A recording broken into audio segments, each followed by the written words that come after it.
Vellore Christian medical കോളേജിൻ്റെ ചരിത്രം നമ്മൾ പഠിക്കുമ്പോൾ ഐഡ സ്കഡർ എന്നൊരു പെൺകുട്ടിയാണ് ആ മഹനീയ സ്ഥാപനത്തിൻ്റെ തുടക്കത്തിന് കാരണമായത്. അമേരിക്കൻ മിഷണറിമാരായ ഐഡ സ്കഡറിൻ്റെ ഫാമിലി വെല്ലൂരിൽ വന്നു. ഒരിക്കലൊരു രാത്രിയിൽ അവരുടെ ഭവനത്തിൽ ഒരു വ്യക്തി വന്ന് കതക് മുട്ടുന്നു. തുറന്നു നോക്കിയപ്പോൾ ഒരു പുരുഷൻ, ഒരു ഹിന്ദു വന്ന് പറയുകയാണ്, എൻ്റെ ഭാര്യ പൂർണ്ണ ഗർഭിണിയാണ്, പ്രസവിക്കാനായി ആയുന്നു എന്ന് തോന്നുന്നു, അതുകൊണ്ട് സഹായിക്കണം എന്ന് പറഞ്ഞു. ഐഡയുടെ പപ്പ ഡോക്ടർ, ഞാൻ വരാം, സഹായിക്കാം എന്ന് പറഞ്ഞു. അപ്പോൾ ഒരു പുരുഷൻ എൻ്റെ ഭാര്യയെ തൊടുന്നത് താല്പര്യമില്ല എന്നായിരുന്നു ആ ഹിന്ദുവിൻ്റെ മറുപടി. കുറേ സമയം കഴിഞ്ഞപ്പോൾ ഒരു മുസ്ലിം കതക് മുട്ടുന്നു.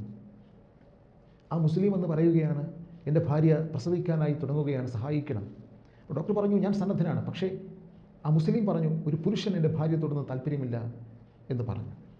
പ്രഭാതമായപ്പോൾ കേട്ട വാർത്ത, പ്രസവാനന്തര ശുശ്രൂഷയിൽ ആ ഹിന്ദു യുവതിയും ആ മുസ്ലിം യുവതിയും മരണപ്പെട്ടു. ഈ സംഭവവികാസത്തിന് മൂകസാക്ഷിയായിരുന്നു കൗമാരപ്രായക്കാരിയായ ഐഡ സ്കഡർ. ഒരുപാട് പ്രാർത്ഥനകൾക്കൊടുവിൽ അവളൊരു തീരുമാനമെടുത്തു. എനിക്കൊരു ജീവിതമുണ്ട് എങ്കിൽ ഞാൻ മികവോടെ വൈദ്യശാസ്ത്രം അഭ്യസിക്കും, പഠിക്കും, എന്നിട്ട് പാവപ്പെട്ട ജനതയെ ശുശ്രൂഷിക്കും. ഇനി ഒരു പ്രസവ ശുശ്രൂഷ നടത്തുവാൻ ഒരു വനിതാ ഡോക്ടർ ഇല്ല എന്ന കാരണത്താൽ ആരുടെയും ജീവിതം പൊലിയാൻ പാടില്ല. ഐഡ സ്കഡർ അമേരിക്കയിലേക്ക് തിരിച്ചു പോകുന്നു.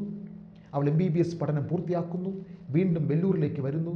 അവൾ തുടങ്ങുന്ന വൈദ്യ സഹായ സംരംഭമാണ് ഇന്ന് വെല്ലൂർ ക്രിസ്ത്യൻ മെഡിക്കൽ കോളേജ് എന്ന മഹത്തായ സ്ഥാപനത്തിന് ജന്മം നൽകിയത്. ചില സമർപ്പിത ജീവിതങ്ങൾ ഉണ്ടാകണം. അവിടെയാണ് ദൈവരാജ്യത്തിൻ്റെ നാമ്പ് ഉടലെടുക്കുന്നത്. അഗാധമായ അർപ്പണങ്ങൾക്ക് നമ്മൾ തയ്യാറാണോ?